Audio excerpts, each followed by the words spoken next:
Voilà, je vous propose de commencer, mesdames et messieurs, le dernier atelier de cette longue journée. Donc on voit tout doucement que le public est plus clairsemé, ce qu'on peut tout à fait comprendre quand on voit le rythme des ateliers qui se sont alternés toute cette journée.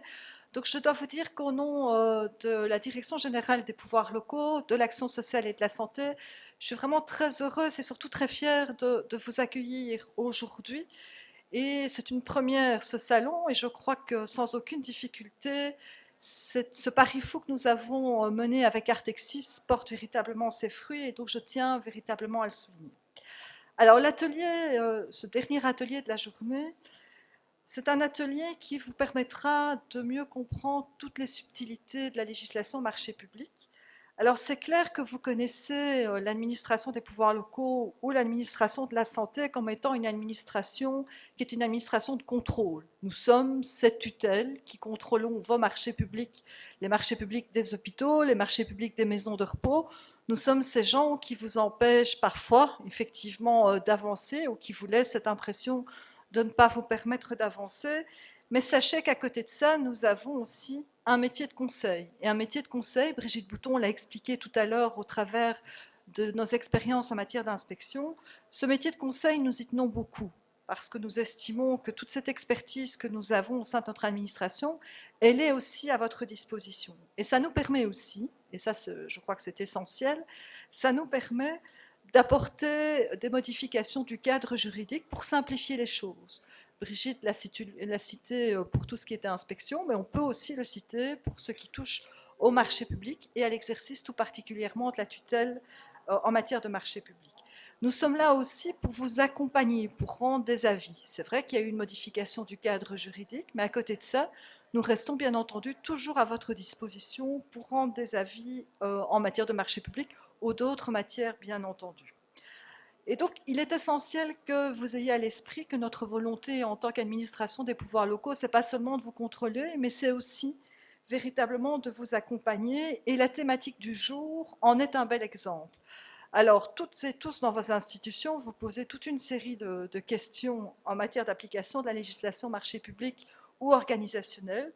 Vous posez la question de savoir comment surmonter la difficulté de l'assimilation de cette législation marché public. Vous posez bien entendu aussi la question de savoir comment définir un processus optimum pour avoir des marchés publics optimum au sein de vos institutions, tout en partant d'un besoin exprimé par des métiers, par un médecin, par un infirmier, par toute une série de partenaires que vous avez dans vos institutions. Et vous posez bien entendu aussi la question de savoir comment structurer la coopération entre les différents piliers de vos institutions pour que le marché public qui vise à répondre à un besoin soit exécuté dans les délais, dans les temps, en respectant la législation et en respectant bien entendu les contraintes budgétaires. Et donc, toutes ces questions, vous vous les posez. Vous n'êtes bien entendu pas les seuls à vous les poser. Et donc, l'objectif de ce dernier atelier, de cette première journée du premier salon Soins Santé, c'est d'échanger des bonnes pratiques au sein de 3 institutions qui ont délégué 3 personnes aujourd'hui et qui acceptent de faire part de leur expérience. Ces 3 personnes que nous allons accueillir alternativement à cette tribune sont tout d'abord Monsieur Christian Guillaume, qui est directeur des achats et investissements pour l'intercommunale Vivalia, qui est active en province de Luxembourg. Nous avons ensuite M. Thierry Deneys, qui est coordinateur achats généraux, investissements, contrats et bioéthique pour l'intercommunale de santé publique du pays de Charleroi, active en province de Hainaut, bien entendu. Et M. Vincent Lacroix, qui est chef du service marché pour l'intercommunale AISH, qui est active en province de Liège. Vous voyez que nous avons respecté cet esprit wallon de toujours avoir cet équilibre dans toute la Wallonie. Le bassin liégeois est représenté, le bassin hainauis est représenté et la Lotharingie aussi dans ce schéma. Alors, ces 3 intervenants, après une brève intervention, présentation de leur institution, présenteront les grands changements qui ont été induits par la modification juridique récente, et ça leur permettra d'aborder aussi la problématique des délais de paiement ou encore la problématique des marchés pour les médicaments. Alors, sans plus attendre, je vais passer la parole au premier de nos intervenants, à savoir Monsieur Christian Guillaume, pour l'intercommunal Vivalia.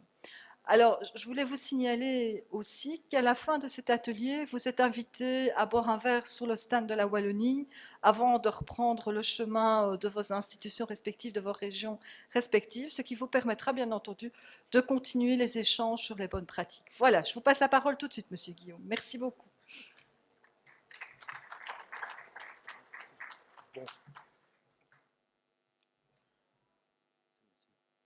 Ah, parfait.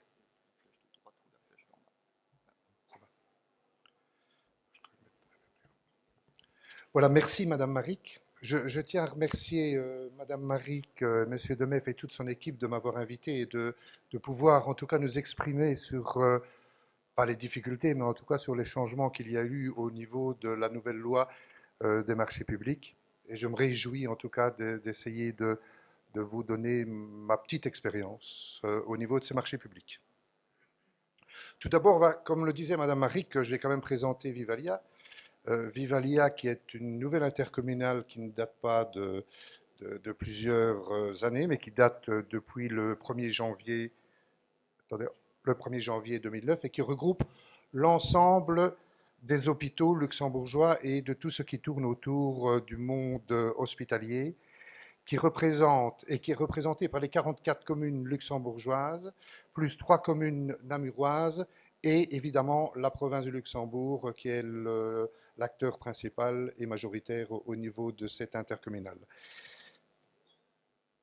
Comme je n'ai que 10 minutes, puisque au départ c'était 15, mais Madame Maric m'a demandé de faire ça en 10 minutes, je vais devoir raccourcir Madame Maric. Donc Vivalia représente 1472 lits, plus de 3600 travailleurs, 400 médecins spécialistes et 44 admissions, avec un chiffre d'affaires de plus de 290 millions. Bien entendu, le core business, c'est les 4 hôpitaux qui se retrouvent au niveau, et vous le voyez sur la carte, au niveau de Marche, d'Arlon, Bastogne, Virton, Libramont et un hôpital psychiatrique qui est à Bertry. Et 4 maisons de repos qui recouvrent également la province de Luxembourg, qui sont Vielsalm, qui sont Chanly, qui sont Saint-Aude et Virton. Et on regroupe et on recouvre l'ensemble de la province du Luxembourg. Constitué le 21 octobre 2008 avec un départ le 1er janvier 2009, ce core business au niveau des 4 hôpitaux, auquel on rajoute le secteur AMU, donc l'aide médicale urgente, le secteur PCPA, c'est-à-dire la prise en charge des personnes âgées avec les 4 maisons de repos, et la santé mentale. Comme toute intercommunale, elle est composée d'une assemblée générale, des organes de gestion, qui est le conseil d'administration, qui est présidé par M. Jean-Marie Carrier, et 4 vice-présidents qui sont M. Déhomme, M. Hanin, M. Piedboeuf et M. Planchard.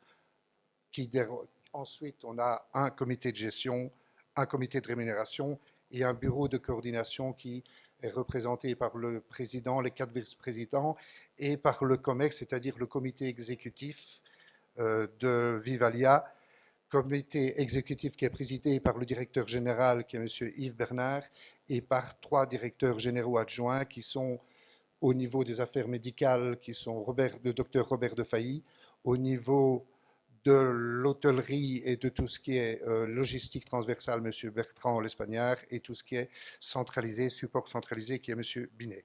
Ensuite, il y a un comité de direction. Voilà, je crois que au niveau présentation, je ne peux pas faire plus long. Maintenant, le principal objectif de cet atelier, c'était les implications hospitalières avec le changement au niveau de la loi du 15 juin 2006, qui est d'application à partir du 1er juillet 2013. Avec cette fin de la loi du 24 décembre 1993, qui nous permettait, en tout cas grâce à la loi du 14 janvier 2002, définissant la notion d'hôpital public, nous permettant d'avoir une dérogation des marchés publics au niveau des fournitures et au niveau des services en dessous du seuil européen. Ces dérogations n'existant plus, nous devons, à partir du départ, respecter l'ensemble des lois qui sont régies par la loi du 15 juin 2006. Conséquence pour les marchés, évidemment, de fournitures et de services, c'est que nous aurons moins de procédures négociées sans publicité, puisque en dessous du seuil européen, nous pouvions utiliser en tout cas la même dynamique que la procédure négociée sans publicité. Ici, nous n'aurons plus ou nous aurons moins de procédures négociées sans publicité, mais heureusement, on pourra utiliser en dessous du seuil européen pour tout ce qui est fourniture et pour tout ce qui est service, une procédure négociée directe avec publicité. Alors c'est important, pourquoi? Parce que nous allons avoir peut-être, et certainement en tout cas, des difficultés avec le monde médical et surtout avec les médecins qui n'avaient pas l'habitude de travailler surtout au niveau des consommables ou au niveau des implants ou au niveau des prothèses ou au niveau des médicaments, de travailler de cette manière. Alors le plus grand changement, en tout cas pour nous, c'est au niveau du marché de la pharmacie. Pourquoi? Non pas qu'on ne devait pas respecter les règles des marchés publics au niveau de la pharmacie, mais en tout cas au niveau de Vivalia, les marchés qui étaient régis et qui étaient sous la dépendance de la pharmacie étaient gérés uniquement par les pharmaciens. Ce qui veut dire qu'il y a un nouvel acteur qui vient se mêler pour l'ensemble des marchés des médicaments, des marchés du matériel stérile, c'est la direction des achats. Qu'est-ce que ça va entraîner? Ça va entraîner, notamment pour l'ensemble de ces marchés, une augmentation du temps de gestion pour l'ensemble des marchés. Pourquoi augmentation du temps? Parce qu'on va devoir gérer l'ensemble des procédures qui sont d'application. Avant, il y avait seulement 3 acteurs qui s'occupaient des marchés au niveau de la pharmacie. Il y avait évidemment le pharmacien, il y avait les médecins et il y avait évidemment les firmes. Maintenant, il y aura évidemment le pharmacien, évidemment le médecin, évidemment la firme, mais il y a aussi tout ce qui est structure d'achat qui, en tout cas, doit garantir l'application stricte et le respect des règles des marchés publics. Et puis, il y aura les organes de gestion, comme je vous le disais tantôt, au niveau du conseil d'administration et en fonction du montant, parfois le comité de gestion. Alors, quel est le rôle des acheteurs? En tout cas, pour moi, le rôle d'un acheteur hospitalier, c'est l'aspect primordial, c'est de garder en mémoire que nous devons travailler pour le patient et que le patient reste au centre du débat et qu'il est important de pouvoir fournir à l'ensemble des acteurs hospitaliers, que ce soit infirmiers, que ce soit médecins, que ce soit pharmaciens, mais en tout cas médecins, et au niveau de tous les services, qu'on doit garder de fournir le meilleur produit pour le traitement de tous les patients. Garantie aussi, c'est le respect, comme je vous le disais, le respect des règles des marchés publics au niveau juridique, de réaliser les cahiers de charges, l'élaboration des cahiers de charges, et ça, par rapport au marché d'auparavant, c'est un point capital et un point précieux. Si on ne réussit pas à réaliser un cahier de charges très précis qui permet d'encadrer l'ensemble des besoins demandés, que ce soit par médecin, que ce soit par infirmier, mais surtout par médecin, on n'arrivera pas à réaliser et on n'arrivera pas à avoir un marché public qui nous garantit d'avoir le meilleur produit pour le médecin. Alors, les négociations, évidemment, lorsque ça peut se faire, c'est-à-dire lorsqu'on se retrouve dans une procédure négociée, et comprendre le monde médical. Comprendre le monde médical, c'est-à-dire comprendre ses besoins, comprendre ses contraintes, et surtout pouvoir donner à tous les utilisateurs ce dont ils ont besoin. Et la crainte actuelle, c'est que le médecin pense qu'on ne réussira pas à avoir et à lui donner ce dont il a besoin. Impliquer tous les acteurs médicaux, comme je vous le disais, pour réaliser un fonctionnement du service le plus approprié possible.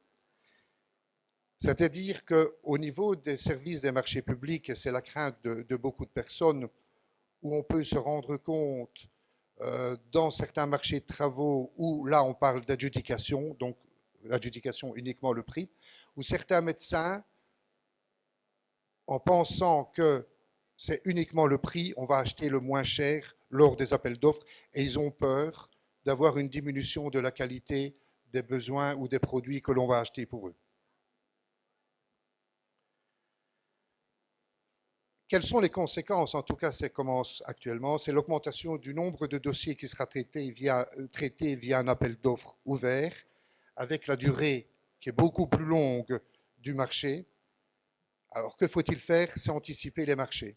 Et ça, c'est encore difficile de pouvoir inculquer à l'ensemble des acteurs hospitaliers qu'il faut anticiper, qu'il ne faut pas attendre la dernière minute pour pouvoir lancer les marchés. C'est-à-dire pouvoir permettre la prospection. Et ça, c'est quelque chose de très important. C'est que ça permet en tout cas de rencontrer les différentes firmes qui vont pouvoir nous fournir, 2 minutes, qui vont pouvoir nous fournir les produits demandés et de pouvoir définir le périmètre du marché dans lequel on va se lancer. Le cahier de charges, très précis, puisque aucune modification ne pourra être réalisée après les appels d'offres. Et évidemment, de réaliser une motivation importante des actes. Et ça, c'est quelque chose qui est en train de changer fondamentalement et qui devient tellement important au niveau de la conclusion des marchés. Et ça, c'est quelque chose qui peut faire peur, mais il faut s'entourer de personnes importantes et de personnes qui peuvent réaliser ces motivations-là. Et il ne faut pas oublier que l'on peut demander à la région wallonne, on peut demander à la tutelle des marchés publics de nous aider, et ils sont toujours là pour nous aider. Et là, c'est quelque chose d'important. Alors, qu'est-ce qui peut encore faire peur? C'est le changement d'attitude des entreprises commerciales, puisqu'ils ont peur également des marchés publics. Ils ont peur également des conséquences que cela va occasionner. Alors, le changement d'attitude des médecins, je vous disais auparavant, il y avait 3 acteurs, c'est-à-dire eux, le pharmacien, la firme, et maintenant, il y a des acteurs supplémentaires qui sont les directions des achats, qui sont les pouvoirs organisateurs, et le médecin a très peur de perdre la liberté thérapeutique. Et c'est là, en tout cas, la première chose que l'on doit essayer de convaincre, c'est que nous sommes à leur service, non pas pour leur retirer leur liberté thérapeutique, puisqu'ils auront toujours cette directive, mais c'est là pour les aider de pouvoir apporter quelque chose et des produits qui correspondent exactement à leurs besoins. Encore un peu? Alors, qu'avons-nous fait jusque maintenant? Nous avons mis en place avec la direction des pharmacies une procédure claire permettant à l'ensemble des acteurs de Vivalia de pouvoir comprendre comment il faut travailler. Procédure qui permettra à l'ensemble des pharmaciens titulaires, à l'ensemble des médecins, à l'ensemble des organes, que ce soit le comité médical du matériel stérile, le comité des médicaments, de pouvoir comprendre comment cela fonctionne. Et les procédures que l'on a mises en place au niveau de Vivalia, donc ce ne sont pas nécessairement les procédures pour les marchés publics, ça a été calqué sur les procédures des investissements, c'est-à-dire des achats en dessous de moins 8 500 €, ce sont les simples factures en pouvoir contacter les 3 sociétés. Achat de moins 22 000 €, pourquoi moins de 22 000 €? Parce que la direction générale de Vivalia a la dérogation de pouvoir conclure les marchés jusqu'à ce montant-là. Achat de moins 31 000. Pourquoi 31 000? Parce qu'au niveau des marchés de services, au niveau des marchés de fourniture, nous devons envoyer nos dossiers au niveau de la tutelle des marchés publics de la région wallonne. Et là, je répète, n'hésitez pas à faire appel à eux dans leurs compétences pour nous aider à réaliser l'ensemble des marchés. Ensuite, achat en dessous du seuil européen, je répète que pour les procédures en fourniture et en service, nous utilisons actuellement les procédures négociées directes avec publicité et au-dessus du seuil européen, appel d'offres ou évidemment adjudication. Les difficultés que nous rencontrons actuellement, c'est quid lors des urgences, quid de la nécessité, je vais avoir fini, du matériel spécifique pour un patient, comment faire comprendre aux médecins qu'on doit parfois changer parce que le marché est terminé, alors qu'ils viennent simplement, après quelques années, de se spécialiser dans l'application d'une technique tout à fait spécifique au niveau de l'implant des prothèses, etc. Quid lorsque le médecin veut essayer une nouvelle thérapie? Quid des marchés exclusifs au niveau des médicaments? Mais les avantages sont quand même nombreux. Clarté et transparence, et ça c'est quelque chose d'important au niveau de ces marchés. L'hôpital revient au centre des négociations avec les firmes. La concurrence sera plus féroce. Et le dernier point, je pense que c'est une belle opportunité pour les hôpitaux. Voilà, je vous remercie pour votre écoute. Désolé d'avoir dépassé d'1 minute.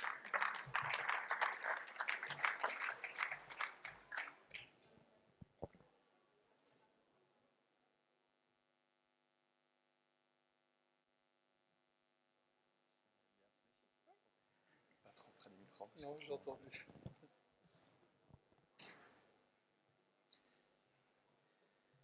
Voilà, bonjour. Je remercie également la DG05 de la région Wallonne de m'avoir invité à ce petit exercice avec mes collègues liégeois et luxembourgeois.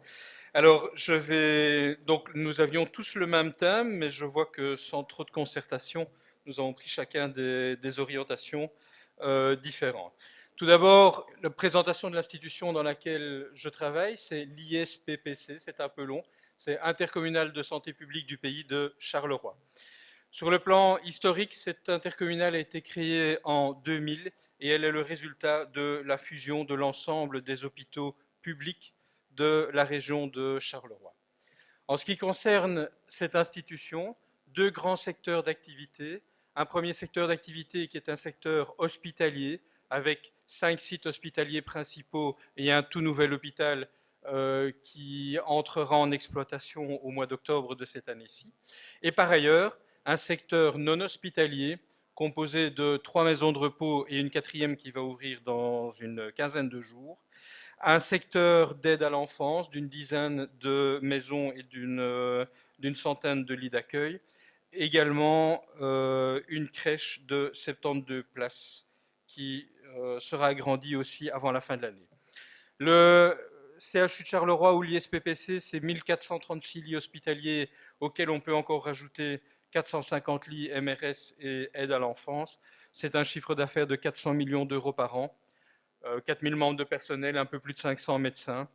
Et au niveau des achats, tous secteurs confondus, qu'il s'agisse des achats généraux, des investissements, des travaux, etc., ça représente une dépense annuelle qui tourne aux alentours des 110 millions d'euros par an. Ah oui, annuel, forcément. Alors, CHU de Charleroi, donc institution publique, c'est une intercommunale soumise à la législation sur les marchés publics, mais historiquement, elle l'était déjà. Je vous ai dit que c'était des hôpitaux de CPS au départ. Donc la loi sur les marchés publics et notamment cette nouvelle loi dont on parle beaucoup, finalement, au CHU de Charleroi ne nous a pas beaucoup émus. Par ailleurs, on l'a déjà évoqué dans la première présentation, il y avait effectivement au niveau de l'ancienne législation un article 105 d'une loi un peu fourre-tout en 2002 qui permettait aux hôpitaux publics de ne pas devoir recourir à la loi sur les marchés publics pour des marchés, on va dire globalement, parce que ça change tous les 2 ans, mais pour des marchés globalement inférieurs à 200 000 euros. Oui, mais voilà. Au CHU de Charleroi, quand cette possibilité nous a été donnée, on s'est renseigné un tout petit peu, et puis il apparaissait que même si on n'utilisait pas, cette opportunité, ça n'empêchait pas, en étant une institution publique, de devoir respecter un certain nombre de règles.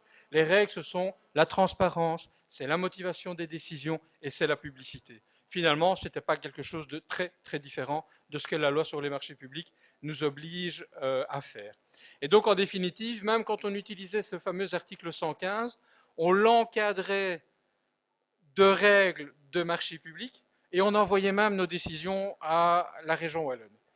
À un certain moment, ils nous ont quand même fait comprendre qu'il y avait un raisonnement juridique qui n'était pas tout à fait adéquat. Et donc, ils avaient raison, bien sûr. Et donc,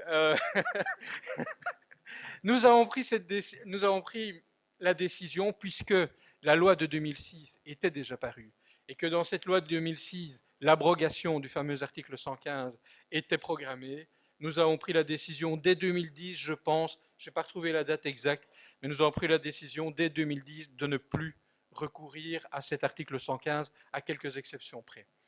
De toute manière, intercommunal avec deux secteurs. Il y avait un secteur non hospitalier qui, lui, ne pouvait pas bénéficier de cette même mesure. Or, beaucoup de nos marchés étaient des marchés entre guillemets conjoints. Ne pas prendre conjoint dans le sens légal des marchés publics, mais parce que des achats de matériel stérile, c'était la même chose pour les maisons de repos que pour l'hôpital. Donc l'article 115 en question ne nous apportait pas grand-chose.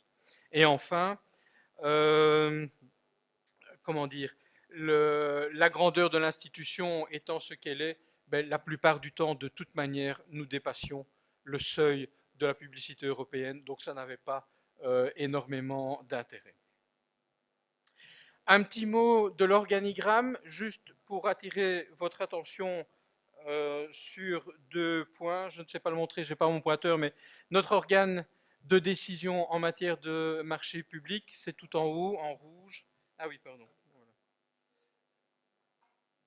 Merci. Donc voilà, l'organe de décision, il se réunit une fois par mois. Alors évidemment, dans le fonctionnement, déjà les marchés publics, ça prend du temps à construire, ça prend du temps à se réaliser. Et en plus, lorsque la plupart des décisions doivent être prises par cet organe de gestion, eh bien, ça rajoute encore un délai supplémentaire.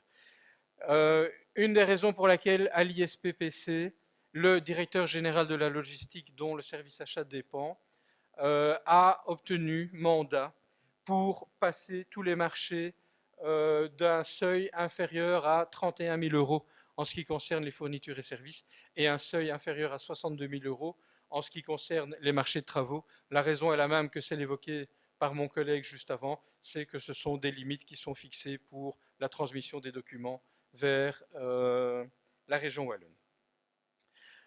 Au niveau de la direction des achats, de la direction générale logistique, nous sommes intégrés dans la direction des achats et approvisionnement. Nous gérons tous les marchés, depuis les consommables, en ce compris quelques consommables stériles, jusqu'aux investissements lourds tels que des résonances magnétiques, par exemple. Par contre, nous ne nous occupons pas, dans mon service en tout cas, des fournitures techniques et pharmaceutiques et des travaux. Attention que quand je dis pharmaceutique, je vous rappelle que j'ai quand même précisé que nous nous occupions de quelques consommables stériles. Un organigramme de la direction des achats, parce que j'aurais voulu, puisqu'on parlait de processus, j'aurais voulu vous montrer une petite particularité chez nous au sein de l'ISPPC. Donc une direction des achats qui est divisée en deux branches. D'un côté, les achats et approvisionnement avec les magasins, l'imprimerie, etc. Et d'autre côté, la partie que je dirais entre guillemets plus administrative qui va faire les marchés publics, mais avec un petit plus. Le petit plus, il est ici, je vais vous le montrer avec la dia suivante, c'est qu'à l'ISPPC, nous avons décidé d'intégrer dans la cellule achat le service biotechnique. Donc le service biotechnique, ce sont ces techniciens. La plupart du temps, ils appartiennent à la direction technique. À Charleroi, nous avons pris une autre option. Nous les avons rattachés à la direction des achats. Ce qui fait que finalement, nous gérons quelque chose comme... Enfin, nous gérons les dossiers qui vont depuis l'initiation du marché public jusqu'au service après achat, si vous me permettez l'expression. Donc, un certain nombre d'acheteurs pour réaliser tous les marchés. Nous avons aussi 2 ETP qui vont travailler essentiellement sur la gestion des contrats de maintenance, sur toutes les réparations. C'est important parce que vous seriez surpris si vous ne prenez garde à vos factures de réparation, vous seriez surpris par le nombre de factures que vous allez payer et que vous ne devriez pas, parce que derrière vous avez un contrat d'entretien. La dernière petite astuce, c'est que ce service biotechnique, étant intégré au service, peut nous donner directement des retours d'informations sur les matériels que nous avons achetés. Quelques statistiques très très vite. Mon service traite à peu près 4500 demandes d'achat, donc quasiment 2000 réparations. Donc vous voyez que si vous ne faites pas attention à vos réparations, ça risque très vite de vous coûter très très cher. Nous passons des marchés globalement de manière annuelle pour environ 12 400 000 euros sur les 110 millions de dépenses dont je vous parlais tout à l'heure. 60% de ces dépenses, ce sont les dépenses pharmaceutiques. Et décidément. Et alors, il y a encore 40%, donc en plus des 4467, il y a encore 40% de bons de commande pour des commandes inférieures à 5 500 € hors TVA. C'était un chiffre de l'ancienne législation, mais nous avons décidé de le garder en estimant que c'était déjà un niveau assez élevé où les achats peuvent être traités, la législation le permet, par une procédure qui s'appelle procédure négociée sur facture acceptée. C'est une procédure réduite au strict minimum. Au niveau des outils mis à notre disposition, d'une part, pour le cycle des achats, nous avons intégré récemment un logiciel, c'est le logiciel Infos. Il en existe d'autres, je ne dis pas que c'est le meilleur, je ne dis pas que c'est le moins bon. Vous avez des ERP, l'un des plus connus est probablement SAP. À mon avis, il n'est pas plus facile à installer que notre Infos. Nous avons également un logiciel de suivi des marchés publics. Ce logiciel est le même pour les 3 départements qui vont réaliser des marchés publics, à savoir mon département, le département technique et la pharmacie. C'est un logiciel du nom de 3P, mais on pourrait en trouver d'autres. Les Français essayent de pénétrer un peu le marché belge également. Comme autre outil, bien entendu, les outils MS Office, l'intranet, le web. Et alors, je me suis permis de rajouter parmi les outils à notre disposition la tutelle générale d'annulation. Je m'en expliquerai un peu plus loin. Alors c'est vrai, c'est une tutelle, c'est un organe de contrôle, mais mon collègue précédent l'a déjà dit, il ne refuse jamais de nous donner des avis, de nous donner des informations, et donc finalement, je le considère véritablement comme un outil plus que comme un organe de contrôle. Parmi... Ah oui, évidemment, j'ai pas... Voilà. Donc, parmi les outils, nous avons choisi 3P.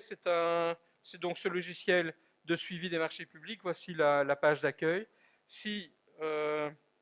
Voici, lorsque l'on entre sur la partie service achat, vous voyez là tous les marchés.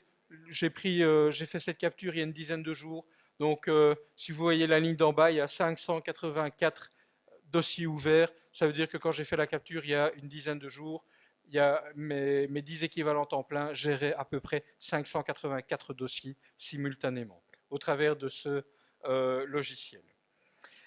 Lorsque l'on ouvre un dossier en particulier, vous apercevez sur le côté chacune des étapes d'un marché public, la création, les conditions, la procédure, la publication, les candidats, etc. À chacun de ces moments, les utilisateurs peuvent et doivent être consultés pour participer à l'élaboration du marché public. Ce serait suicidaire de penser qu'on pourrait réaliser ces marchés publics sans leur aide. 5 minutes 2 Je vais me dépêcher. Alors, autre instrument, un document qui se trouve sur l'intranet, qui est un document de procédure. Voici la page de garde. Elle est donc dans l'intranet à disposition de n'importe quel membre du personnel de l'institution. C'est un document qui reprend les procédures, enfin c'est une fusion des procédures internes et des procédures de marché public. Ça leur donne une information. J'ai construit ce document avec des liens hypertextes et donc en cliquant sur chacun des liens hypertextes, les utilisateurs peuvent voir finalement quelles sont les procédures à devoir respecter à la fois dans l'institution et à la fois dans le respect de la loi sur les marchés publics. Par ailleurs, ce logiciel 3P, nous l'avons aussi utilisé pour y injecter dans un module qui s'appelle crédit. Le nom n'était peut-être pas bien choisi. On pourrait parler de budget, ça va vous parler mieux, je pense. Ce module crédit, nous y avons injecté toutes les prévisions d'investissement pour les 5 prochaines années, parfois même un peu plus. Lorsque l'on crée un dossier 3P, on ne sait pas créer un dossier d'achat sans avoir été recherché l'investissement qui avait été programmé, voire validé par la direction générale. Ça permettra d'une part un suivi et ça permettra aussi un contrôle de ces dépenses d'investissement. Sachez que tout ce processus, et j'en suis assez fier, a fait l'objet dernièrement d'une présentation en certification. Je ne peux pas encore vous montrer le logo parce que je ne l'ai pas encore reçu officiellement, mais cette procédure est certifiée Committed to Excellence par EFQM. J'y reviens à cet outil qui est la tutelle générale d'annulation. Avant juin 2013, nous avions l'obligation de transmettre les documents de passation juste après la décision de passation et les documents d'attribution juste après la décision d'attribution. La tutelle dispose d'un délai de 30 jours, éventuellement prorogé de 15 jours, pour donner sa réponse. Depuis le 1er juin 2013, il n'y a plus d'obligation d'envoyer à la passation, il y a toujours l'obligation d'envoyer à l'attribution. Le seul problème, c'est que quand on fait ça, eh bien, tout votre marché est déjà consommé. Et donc, cet outil dont je trouve qu'il était intéressant, ne peut plus nous dire à un certain moment, au moment de la passation, attention, vous avez commis une erreur, vous avez fait une fausse interprétation de la législation. Et donc, les conséquences sont pour moi beaucoup plus désastreuses à l'heure actuelle. Je vais quand même être honnête jusqu'au bout. Il est toutefois possible de les contacter préalablement à la décision de passation, de manière à obtenir, quoi qu'il en soit, un avis sur ce marché que vous allez lancer. Mais je continue à penser que cette obligation qui existait par le passé et cet automatisme à devoir envoyer tous vos documents était, je crois, finalement plus une sécurité qu'un contrôle. En tout cas, c'était mon sentiment. En marge, et j'aurai 2 dernières dias si vous me le permettez, nous avons également convenu avec la région Wallonne une convention de type centrale de marché. La région Wallonne a sa propre direction générale qui établit des marchés et il propose assez facilement d'établir une convention avec eux. Et donc vous pouvez parfois vous raccrocher à des marchés de la région Wallonne pour vous-même acheter certains objets. Dernière chose, nous avons un projet, mais le projet est déjà bien avancé. Il me reste à transmettre les documents à la région Wallonne pour justement avoir leur avis. Un projet de création d'une centrale de marché. Donc la convention est écrite. Une convention entre 4 hôpitaux partenaires, je ne vais pas dire uniquement ennuyés, mais essentiellement ennuyés. Et au terme, il n'est pas exclu que cette centrale de marché devienne une centrale d'achat pour quelques articles bien définis, mais ce n'est pas notre but, ce n'est pas notre objet. Nous voulons avant tout travailler en termes de centrale de marché. Voilà, j'en ai fini. Je vous présente une image qui était encore une image numérique à l'époque, mais si vous passez par là, c'est exactement ce que vous allez voir. Ce nouvel hôpital civil Marie Curie qui va accueillir un peu plus de 600 lits à partir du 10 octobre de cette année-ci. Merci pour votre attention.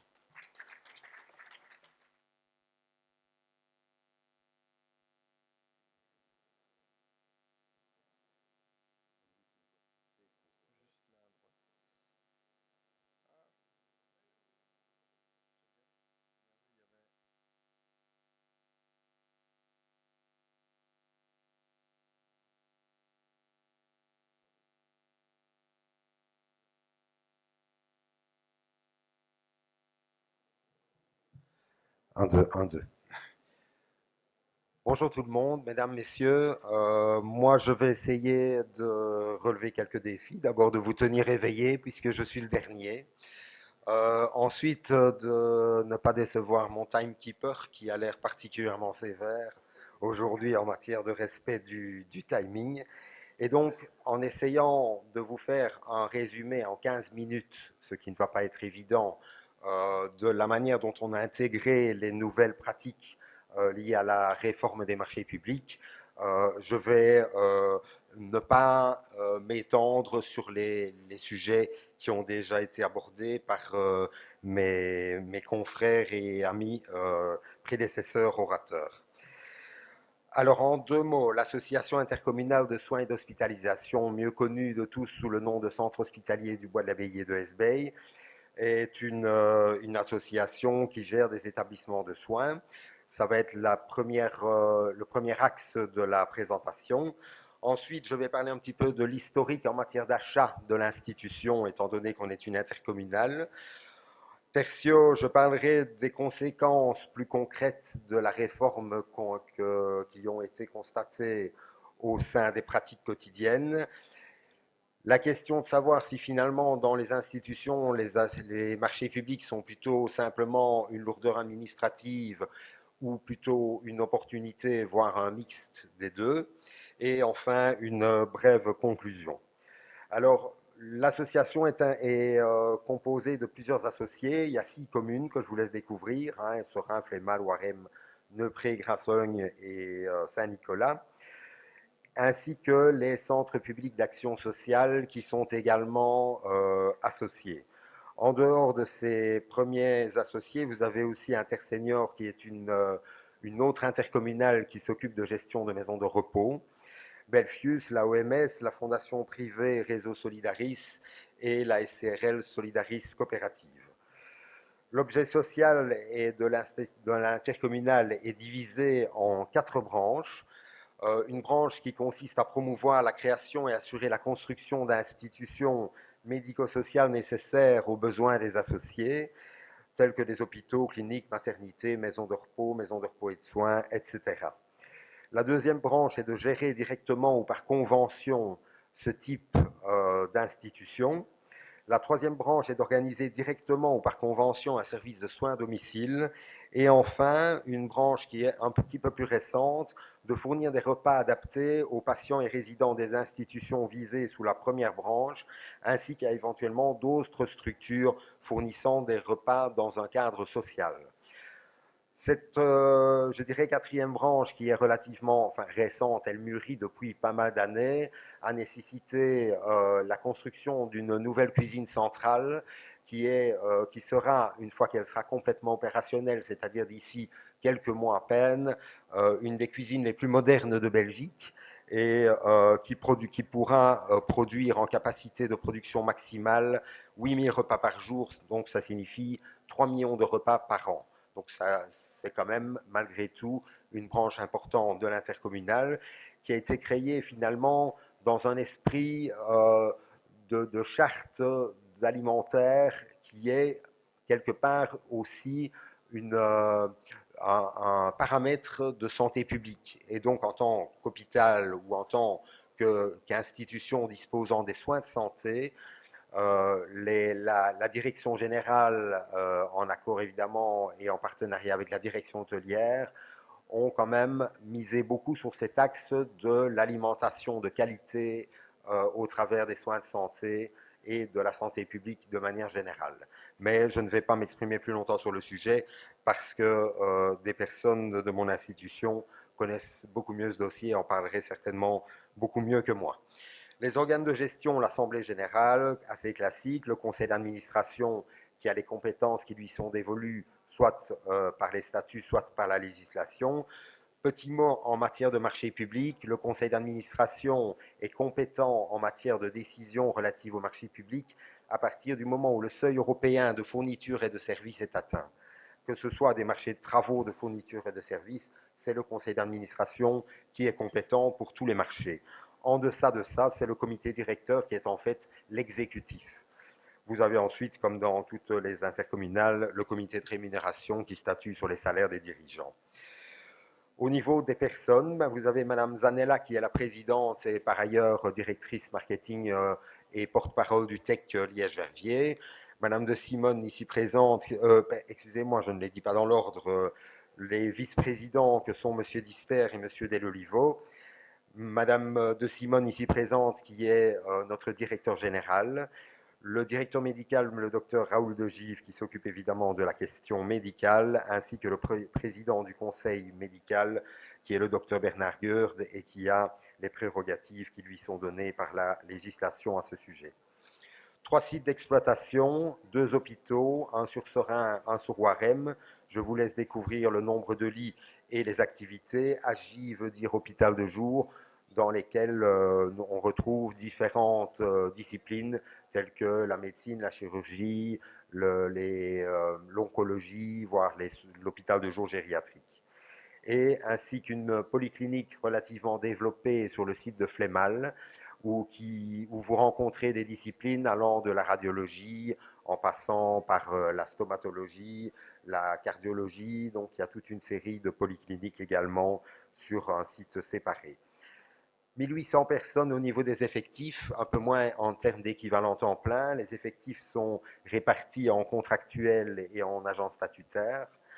Vous avez des indépendants, donc la majorité des médecins sont indépendants, grosso modo 250 personnes.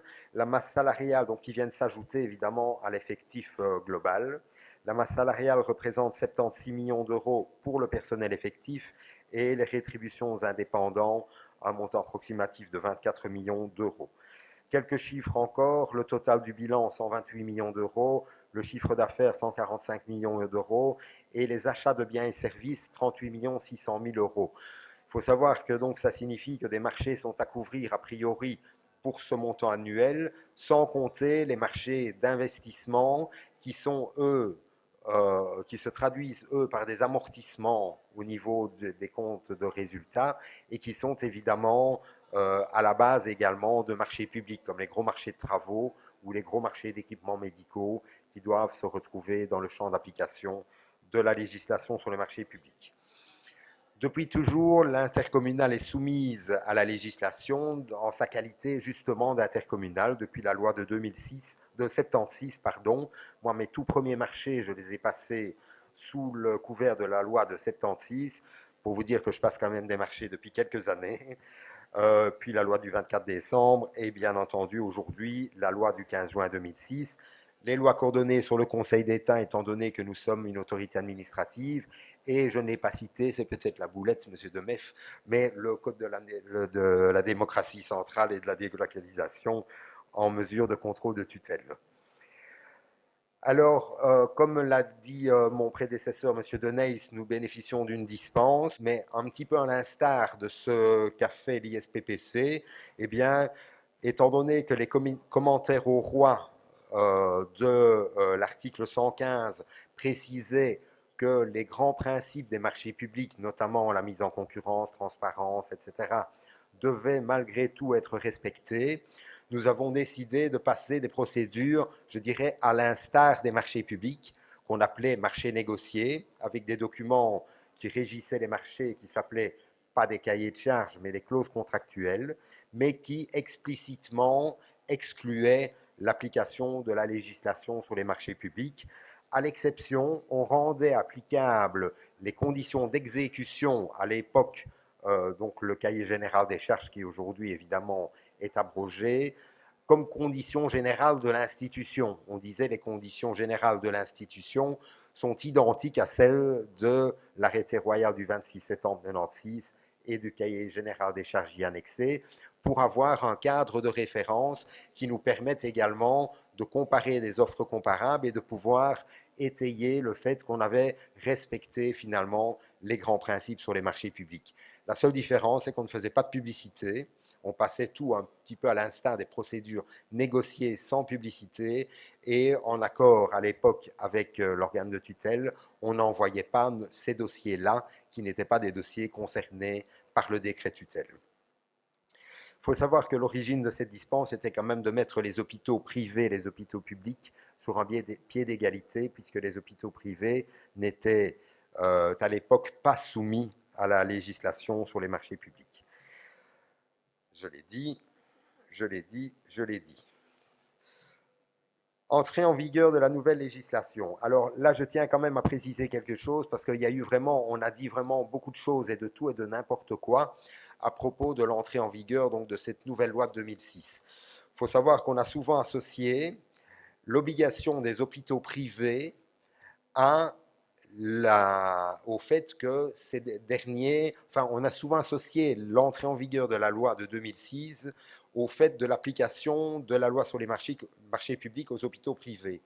Or, c'est tout à fait une erreur juridique, puisque la définition du pouvoir adjudicateur avait déjà été modifiée au niveau de la loi de 93, et l'article qui précise que finalement les organismes ayant une personne morale, une personnalité juridique au moment de lancer un marché et qui sont financés à plus de, hein, dont les organes de gestion sont composés à plus de 50%, etc., étaient déjà implémentés dans la loi de 93.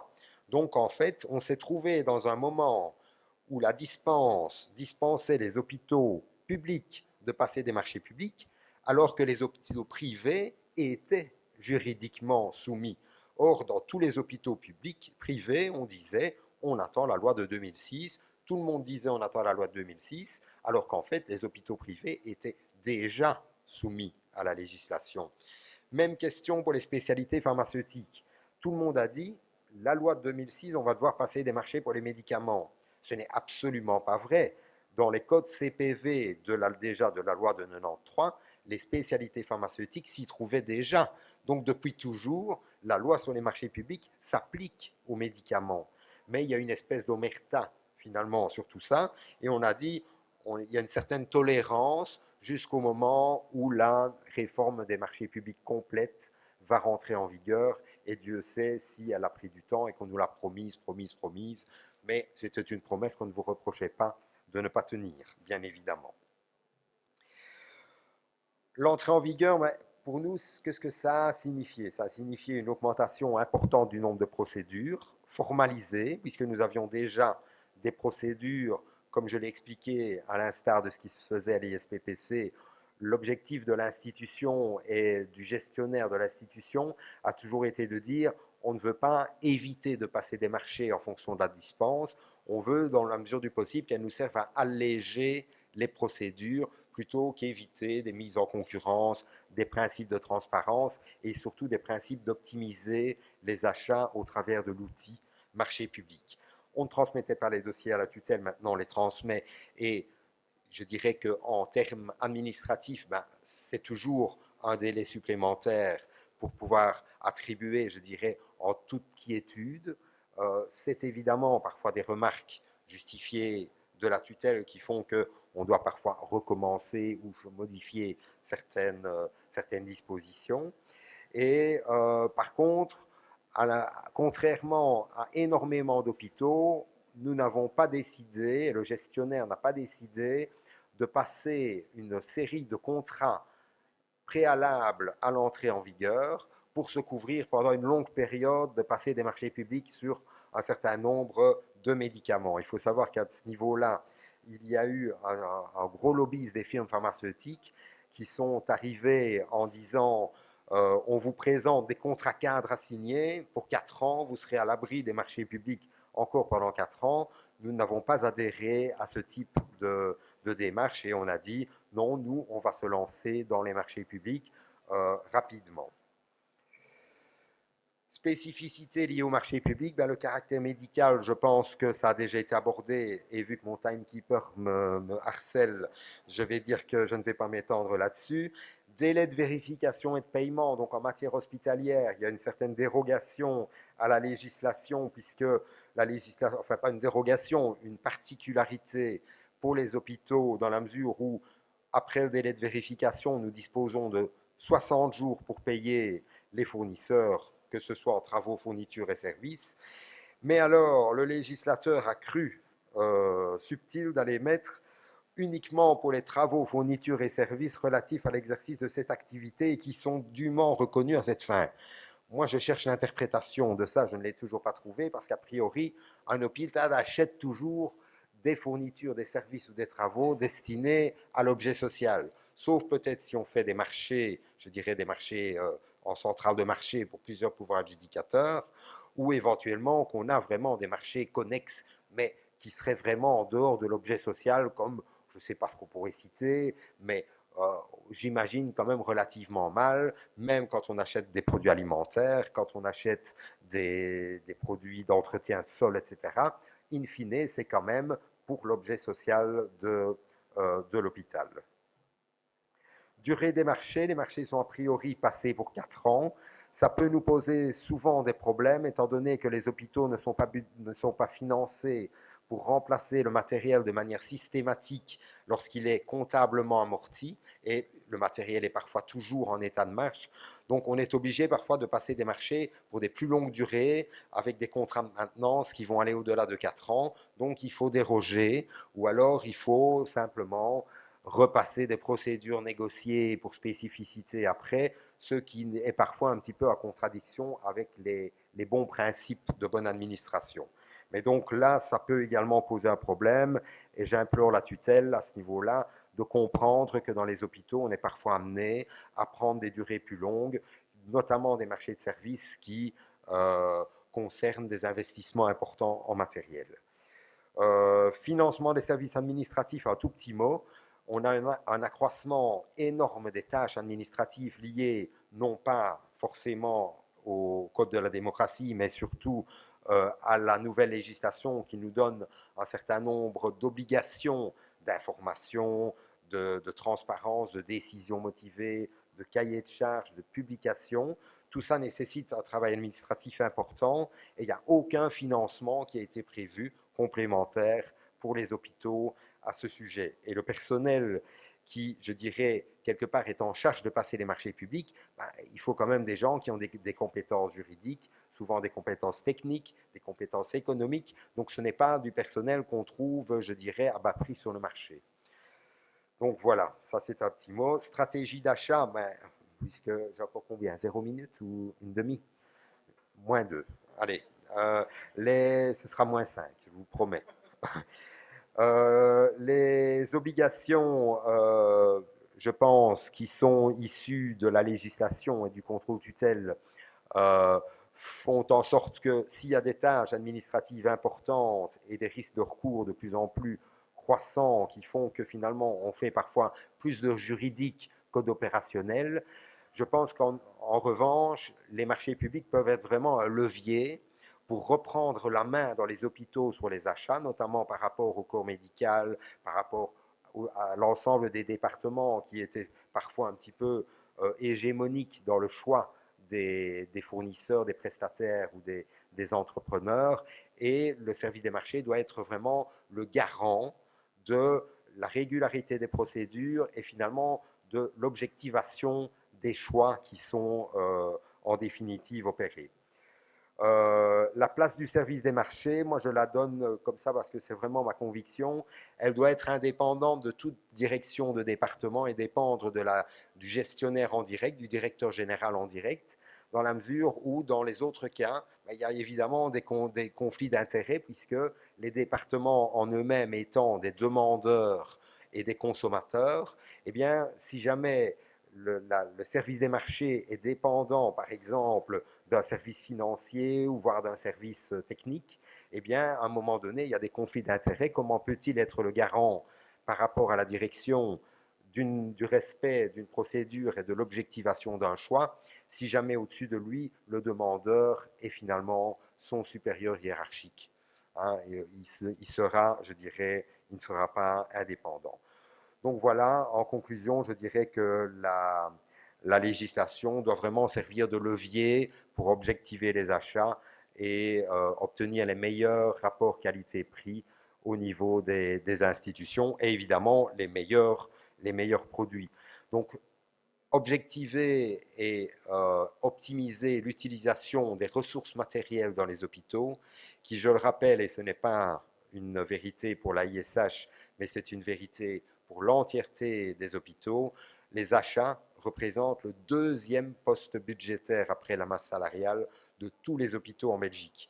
Donc, les marchés publics, qui sont une étape pour dépenser cette ressource, doivent évidemment objectiver et maximiser ce levier de gestion que sont ces dépenses.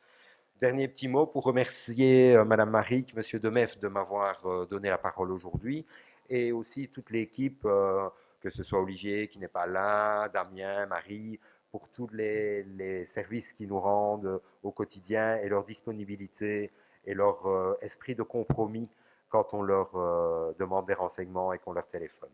Voilà.